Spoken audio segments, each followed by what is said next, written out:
let me start sort of give you a bit of background. The research started with looking at Ulfbert swords, and the way that I ended up dating the Ulfbert swords was by looking at the same time the crucible steel was coming up. I'll talk about that in a second. And the amount of coins that were coming up from Central Asia to basically to Scandinavia.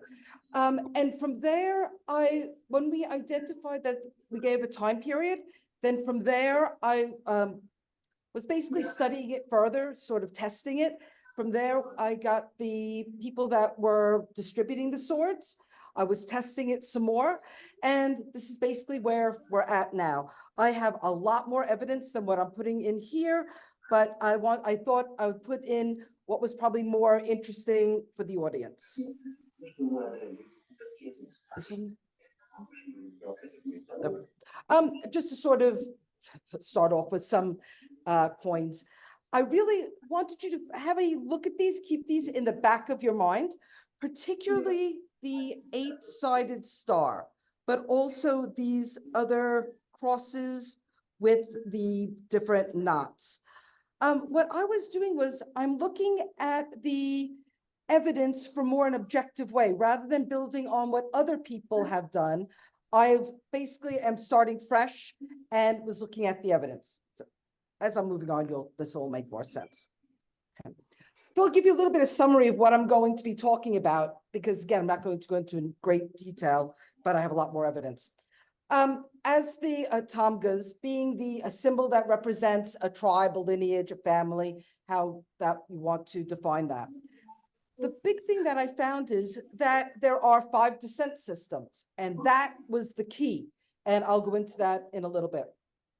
I'm also going to argue too, one of the things we found out during my research, that it seems like Håkon the Good, Haraldsson, that's Harald Fairhair's son, I believe that his maternal grandfather was Horikari, or they say that he's from the family of them. And I will explain why I think that's important in a little bit.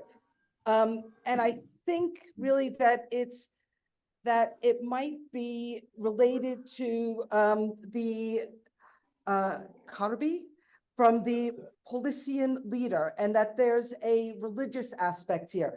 That is one of the things that I'm looking into more.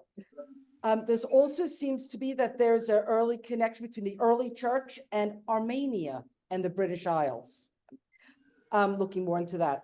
And the Policians are also apparently related, depending who's talking about it, to the, the Manichaeans.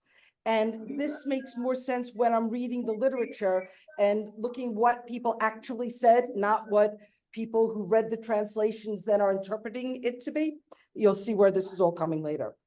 And it's basically what it seems to be is that if you were, well, you'll see. This is it. In anthropology, there are basically 5 descent systems. Everybody knows you have your mother, and your father. And by the way, this also goes with knot theory, but I didn't even put this in here. But the way that you decide who you've come from depends on your culture. You've got either your matrilineal or patrilineal. Do not confuse lineality with like patriarchy. You can be matrilineal, and it's not a matriarchy. It's very often matrilineal, but a patriarchy as well, or shared. That's the big thing. And what I was finding, and I'll talk more about this in a minute, that what we're finding, especially with the Rus, your river people, they are practicing what's known as an avuncular system, and it's often the sign of an X when you get into knot theory. I'm not even going to go into that really with it. But this is what we're finding that they were doing. And when I was looking at the Ulfbert swords, I'll show you in a minute again, that it seems that it was Athelstan giving the swords to his nephews, and it was also then Håkon giving it to his nephews. And you'll see how all this comes together. The other reason why this is important is because these are all these different methods that were going on. And that's why you often have shared rulership. You also have things like, often it's even Harold Fairhair said, and he was really practicing, I think, this method here. It's either a V this way or a V going down this way, depending how they're representing it. That the land gets inherited through the mother's line. The title of kingship gets inherited through the father's line. And that's really what it comes down to, these different methods of inheritance. And sorry, it should say, well, it says, that should say by lateral. But then when we start to look at the art, we can see this in the art as well. And the thing is, it's these descent systems that it both shapes the culture, holds the units together, but it also sets marriage rules. And whether or not you have to actually be married, or if it's, I call it mating system, but however you want to call it. Okay. Other things I was looking at, I published a paper recently on who are the Rus, and I was looking at both the texts, the artifacts, and the genealogy. And basically, it's not that they were all, say, Scandinavian. They are really very heterogeneous. So, and what I found, though, is really, it's depending where you call them. They're either oath swearers, pledge takers. Your Varangians, I think, are also your Ferengi, Ferengi. It's all the same thing with the oath takers, foreigners, Franks, however, still the same people. And any place where they have this was from EHRAF, looking at the human resources area files, places that use the son of, like in Ireland, in Scandinavia, also in Bosnia. Those are practicing an avuncular system, because everybody knows who your mother is, but you don't know who the father is. That's why they had to always say it. And it follows a system. Also, you hear a lot about the fostering, and when people go, oh, they foster, that's because their parents died. No, it is part of this avuncular system. And you find it in cultures where the men are away a lot. So things like if they are away for fishing, say these guys are the whale hunters, they're looking for the walrus ivory, they're the military, they're the trade. They are your trade kings, your Vikings. They're coming with their things, they're mating, then they leave again. That's why too they're, quote, exiled. They're not really exiled, it's all part of that system. Okay. It's also part of what they call a moiety mating system.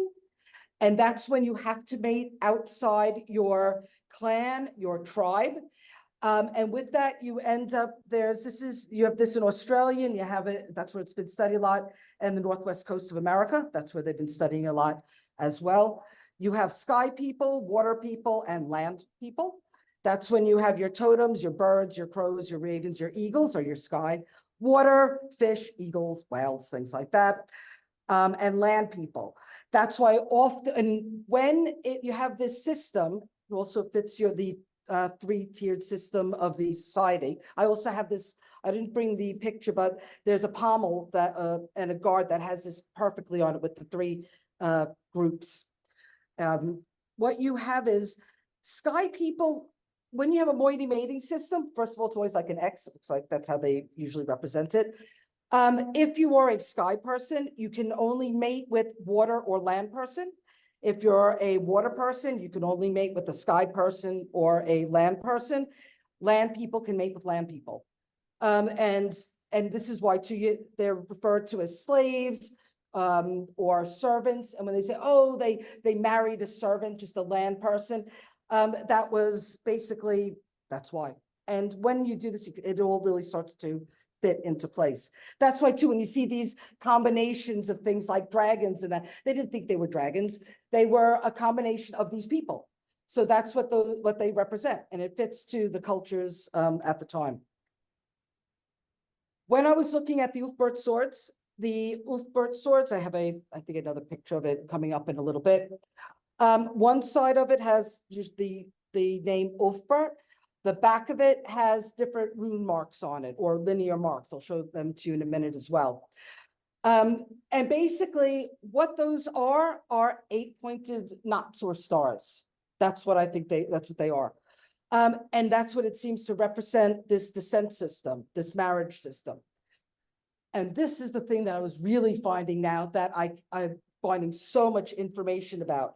One is that the hand, they find the of God, but in early one, we know that we have it from the as a Manichaean symbol. But there was a really good book. I have all the references at home, not in my head. That all the early art of Christian art that was all about Mary, and lots of the stuff starts out with the hands like this. As time goes on, Mary ends up like this, and you end up with Christ like that. It has to do with the mating system as well. They trace their ancestors back to 5 generations. Third cousin marriages, sometimes third cousin once removed, looking into this again. When you have, because everybody goes, oh, cousin marriage, you're gonna have problems. No, that's not it all the time. Depends which cousins and how, whether it's parallel cousins, cross cousins, and this. But what they found is when you have third cousin mating, which like they had in Iceland, because the women mostly were from, well, pretty much all the women were from the British Isles. The men were from Scandinavia. And when you had, but they were third cousin marriages, and you end up actually with a higher fertility rate, which can explain lots of other things that we won't even go into. We keep having the wolf and the dog symbol. We all know with Turkic things. We also, I'm finding a correlation between people that were known as dog's heads and those that practice cranial deformation. And that also goes with this. And actually wolves practice an avuncular system. It will be when the alpha wolf will leave, the other wolf will be actually the mother's brother. He comes up to then look after the rest of the pack until the alpha male comes back again. It's exactly the same system. And that's what we're finding too, but that's something else I'll go into, not in this one. So that's why too, that there's the shared rule. And I said, like the being exiled is not punishment, it's part of this whole system. How do I go about and find out these things? This is my methodology. One, I try to look only at primary evidence. So I look at the artifacts. I've been looking at documents. I look at structures, look at the features, people, their biology, the discussions about them as well. And then for iconography, it's symbolic communication. I take that, put it together. I use, as this is basically like a materials characterization type. So I look at the shapes, we look at the styles, do the data analysis. Basically, I cluster them, filter, sort, cluster, sort of like a Venn diagram. That's how I do it. And then how am I going to explain what I see? And of course, if you want to explain how people behave, you use the topic that studies people, anthropology. So then I applied anthropological theory. For the archaeologies, where we get the primary evidence, for the understanding the behaviors, including mating systems, I use cultural anthropology. We look for the DNA, we look at biological, and then for the symbolic communication, for the iconography. That was the youth birth swords that we looked at. So just want to show you here, things like the pommels differences at the top. There's also differences in the way that they were buried. I love variation. That's the thing. People were saying that the reason why there's all this variation is because they're fakes and forgeries. That did not make sense to me. That does not fit what, if you have a pre-market economy, you don't make fakes and forgeries. You only have that later. So it didn't make sense. It was a redistribution. These are the knots that I'm talking about on the back of it. They look like this and they differ as well. Like I said, I like variation. Yeah. They had variation for where they were found. So this is what originally that we looked at, and we looked at the where the coins were coming in as well. That's what gave us the date of originally around, we thought, the 10th century or so. I went in further to study it more. Alan Williams looked at the steel. He found the point of this is that there were at least 4 groups, 2 groups that were very distinctive groups. This is crucible steel. This was pattern welded. These are other types. This is all going to be important. Also, when they looked at the types of inlays, again, 4 inlays, different types too, and then two, these different knots and different things and different, this was spelling with it. So what I did was we classified them and got these with the different reverse marks and said this has all been published, so that's why I'll just go over it quickly. These are here. This is what I did, some data entry with it. And what we ended up finding out is look to where they are, place, time. Okay. Then what we got was, it seemed, this is when it started to get really interesting, because it seemed that this is more or less an 8-pointed star. Now I think I know what these mean too, but not 100% sure. But it seemed too that we know that from the sagas, oh, I should say too, all written material I take as archival testimony. I don't ask whether or not they are truth or not, however you want to look at that. I see them as, unless there is some other reason why we know it's not true or accurate, I just take it as fact. And it seems to work out well. It seems that they are actually accurate. So we have that. This is the, here, this is the symbol of Sigurd, Earl of Lod. He had married him. It's a whole mating system, cross-cousin mating system.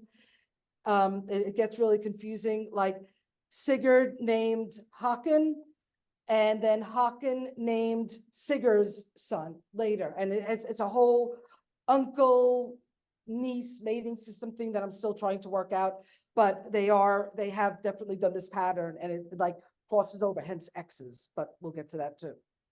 Okay.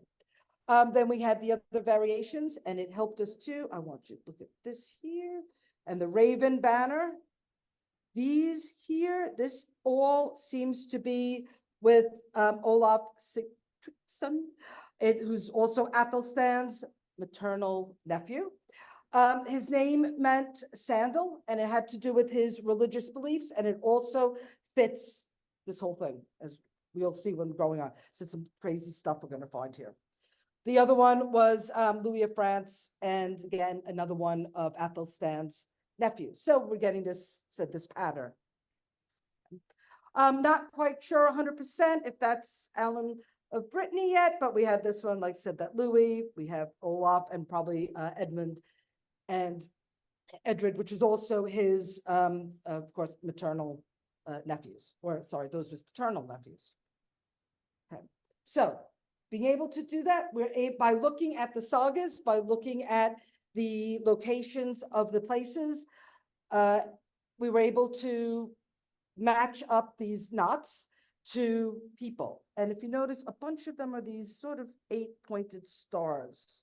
But these two seem to fit those 5 different mating patterns. That's why we're descent patterns. That's when things were really, again, starting to get very interesting with parallel, and you'll see, and yeah, the matrilineal and patrilineal. You'll see how these things are going to come up too. I also did the Venn diagram here. And again, 5 different groups. These are with the sword pommels, and there's even more information on that, but just to show you how I was going about this stuff. Okay. So the big thing is, again, that they are practicing this avuncular system. And what was happening was, when you have say, particularly the Roman Catholic Church, this is the only system. So everybody else is basically considered concubine, illegitimate, or pagan, or whatever. That's the problem, because these people, if you're the matrilineal beforehand, this was really pre-Christianity. Then you have early Christianity. I'm not sure where these all fit in yet.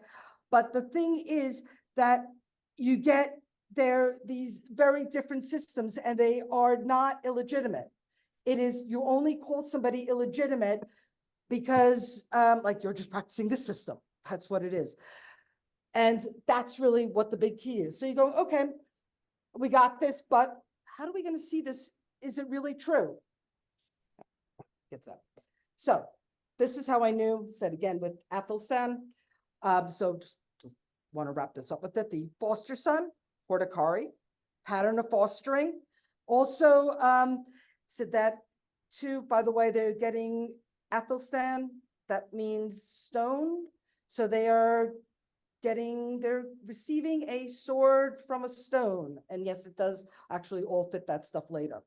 Okay, so we know that there is this avuncular system and that there's a huge group that is matrilineal. Okay.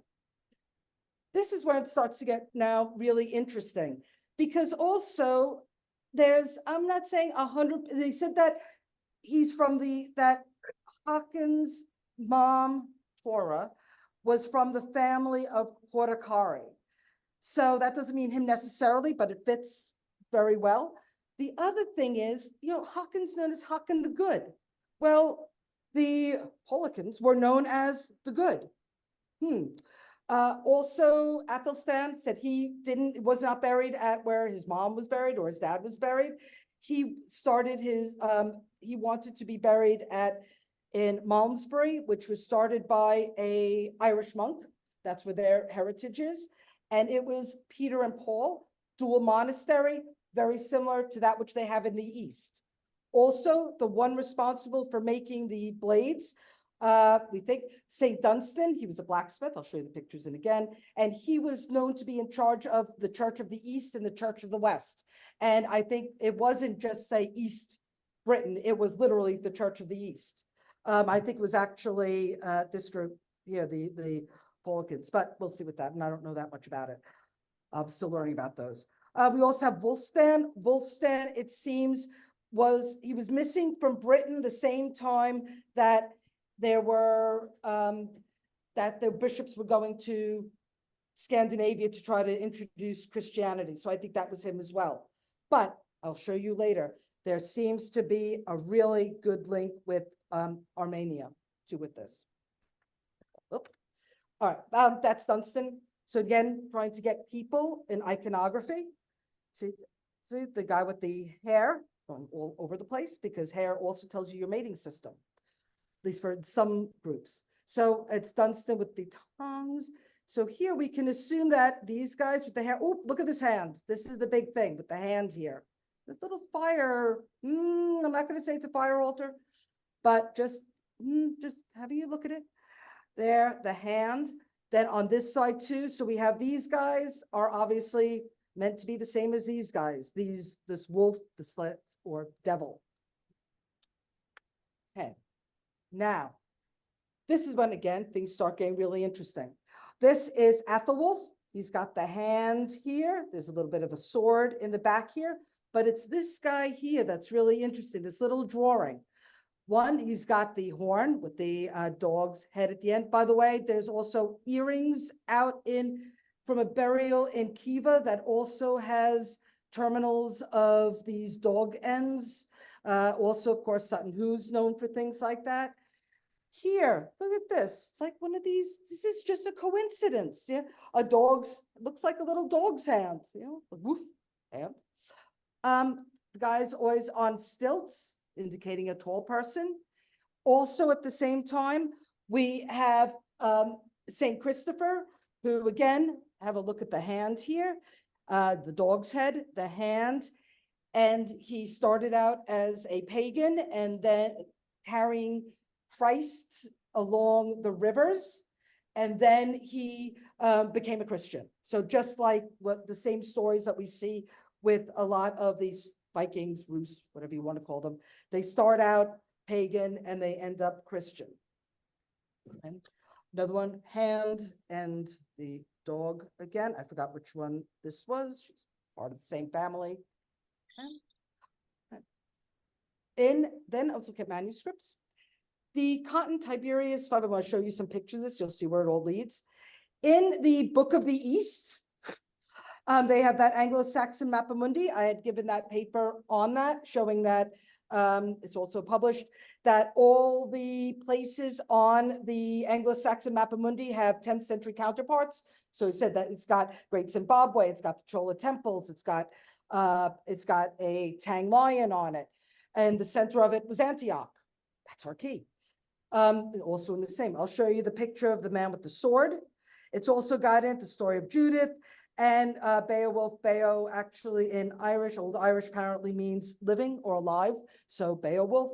And again, back to 5th generations and things like that.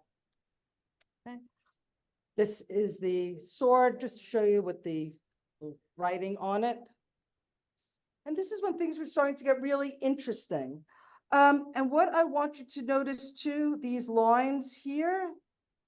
And as you know, if you've ever seen places like Winchester and Canterbury, lots of places that the columns that hold up the churches there, they've got spirals this way, spirals that way, because it's the mating systems. That's what it is. Here too, look at all the hands. The hands are showing you the mating system. And the relatives. I think that's Athelstan giving the boys before he gives the boys the swords. Also look at their feet. I want to show you their feet in a little bit. That is the key right there. Their hands and the feet. It's interesting that his hand is behind that column. And now, again, the hands. So you're like, yeah, and with this here with the horn and this with the horn. Now, why? And we're getting the hand. I just thought I would put that in it. That's also from the Book of the East. I don't want to say that looks like a fire temple to me, but I think it looks like a fire temple. Yes, I know it's not supposed to be there, but that's what it looks like to me, especially that. But if it isn't, well, it isn't. It looks like that to me, but nevertheless, let's look at the iconography there. Other manuscripts. We're getting now, I want you to see here, 2. This, I think, is a crucible steel ingot. We have X's, X here. This is also an 8-pointed star. We have the water. Here we've got, again, the X with the clothing. These are the women.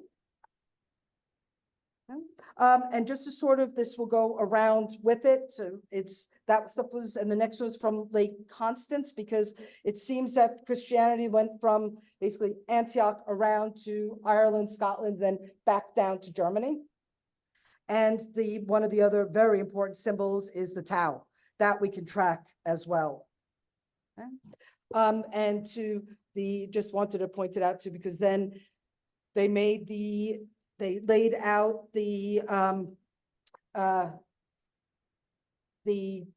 Lake Constance. When they laid out the monastery, there's a certain place where they have the blacksmith there. So that's the 2. So I just wanted to put down to a bunch of the different types of churches that were around them, different sects.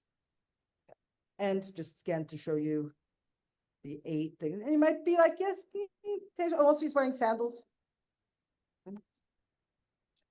The women again with it, and just starts to get very interesting. Cutting off his hair, his top knot, maybe his Swabian knot, which I think they are. This, I have no idea what he's doing there, and I don't know what they do afterwards, but just some more of the manuscripts. We got these guys with the hair and the swords with things on it and the different pommels. You'll see where we're going, and things that I still don't quite understand at all. So I guess they didn't like him very much. They were sticking him back in the ocean and more with them. Still got to figure these out. And then here, different pommel. Here, the lady with the hands is getting stabbed. And it's the story of Judith having to then wash the blade and the sword before returning it to the church. Now you're saying, how does this all fit together? Okay. Looking at other things then. Here's another Ulfbert sword with that pommel. And here, and the hand. So we've got the hand, the pommel, the 2, and the disc. And then I was looking at, this is Otto the Second. Also, they're related to Athelstan and all them here.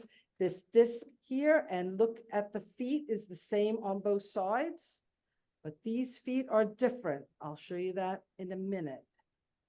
Because what I'm seeming to find, if you look on this side, there's this one, then it goes like a T. These are the different mating systems, and it's reverse on the other side. So we have here the guy with the hand, that and that, and goes with this queen over here. I know, and it seems like after you look at these things a lot, it start to see more and more. Okay? Then where do we see the knot, the hand, and other features?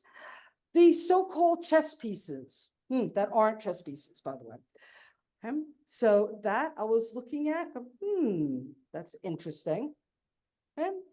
This is supposed to be the caption that's at least on Wikipedia says it's Harold Fairhair getting the kingship from his father, but I guess his father had boobs. To come out since sliced So I bread. don't think I mean, so. since the I iPhone. The think popular that opinion is is that Torah. you should definitely consider That the one when hands and shopping for a here you're computer. hand But does this fasting and apply there's for all 5 hands cases? I mean, here. there are some But developer then workflows where when the you start M1 to is look at the technically back of it, serious, but like if it you're doing anything seems with too Xcode, that you they can check out my are, videos on this is that not just on the the one, channel here. But I can, let's look right now there's a some bunch of them now situations that I where the can M1 might not line be it the way up to go with at all. other There may be some other iconography swords, situations things like where that, it might that go with it.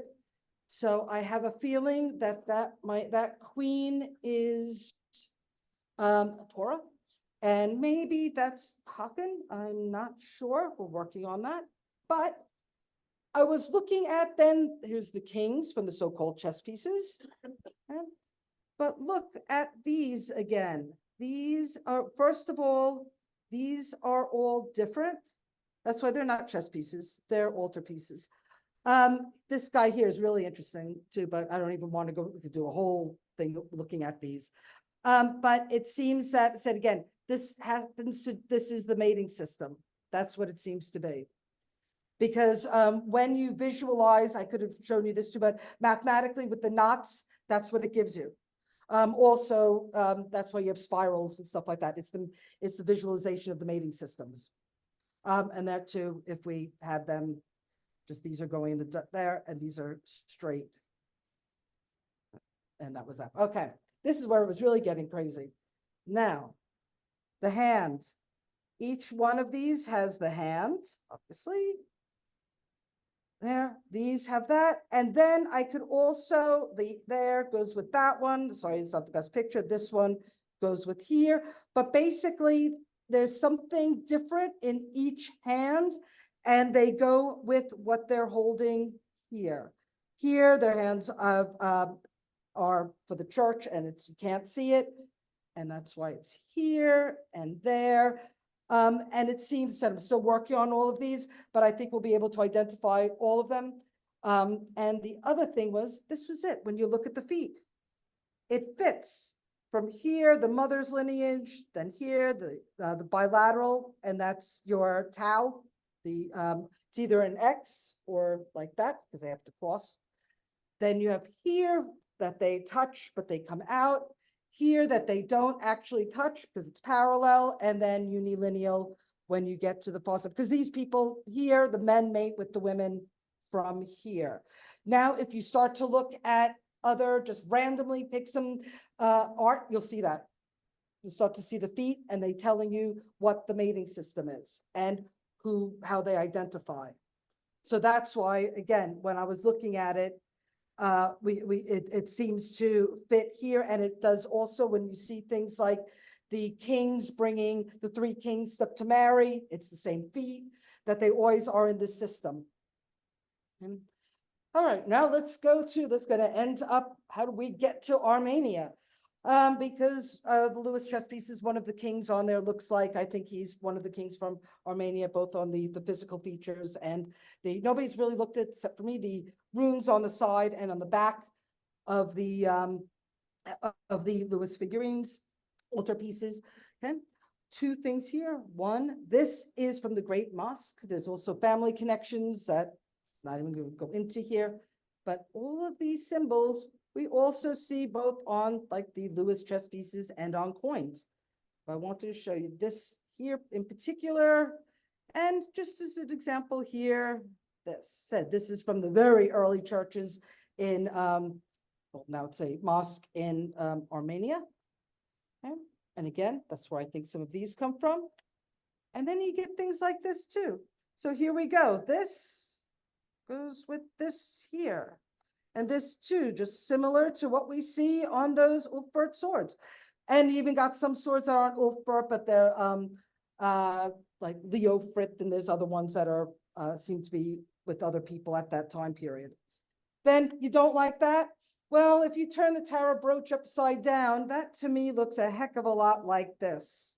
You've got this part up here, this part up here with these here. Yeah. So, and there's also, let me just go back to, on one of the other buildings there, it's got this on one side and then a Star of David on the other side.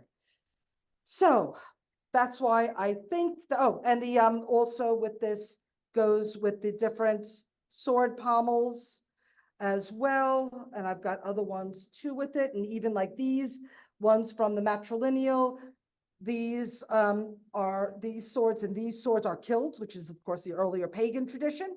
That's why you find them there. Yeah, and that's why they look like toes and why they look like fingers. This looks like that, and there. So these are just some of the ones from there. And that's why we can, the ones that are the cross here, it ends up being the family. So this ends up being the ruler. This ends up basically the merchant class, and this will symbolize, the symbols on there are the family. There's, I said, I don't have a picture of a really good one from Bosnia, and it's also an Ulfbert sword. So we even have the DNA and we have the swords from there. And then we'll just go there. Where else do we find it? In Spain at the time. And of course at the Granada, at the Alhambra, you walk in and you've got the hand right on the top even before you even go into the place. You've got there's 10 of the kings, and with their hands and with the 8 pointed stars, the orbs, the discs, and there's even this type of sword and pommel you find throughout their Muslim world, and then ends up in Slavic lands. And one last thing that I find out, etymology of Damascus, been driving me nuts. And then with all this, I thought this made a lot more sense now. Rather than it being always water, it's always known as watered steel, and there's always 4 types of Damascus steel, by the way. Also, one of the definitions of, an animal mother, female parent of a quadruped. We're getting our wolf birth here again. And then the second part, act, which is edge. This is mean point, edge. And even Athelstan's mom was called Swordjoy. I have a lot more of this sort of stuff, but just to sort of show you, to sort of wrap it up, that's why those symbols seem to be the family system. It's the mating system. They're the 5 descent systems, but then there are other versions of it. That's why you can have an 8-pointed star with a lot of polymorphs for the different families there. The other king there too with the broken sword has part of a broken 8-pointed star also on his crown. So yeah, so this is what it seems that we're finding, not just the people, the connections, the family, the symbols, and the various different religious systems. And we'll be able to also, it's corresponding with DNA. So yeah, so I guess I can leave it with that one. And yes, it's a lot of different things. And I have a lot more evidence for all of this. So thank you for letting me share it with you. And I know it's sort of like, what in the world? But yeah, that's what it seems to be. So yeah, the seems to be group identity and their altarpieces. And the sword pommels are sects, not chronological like people have thought they are.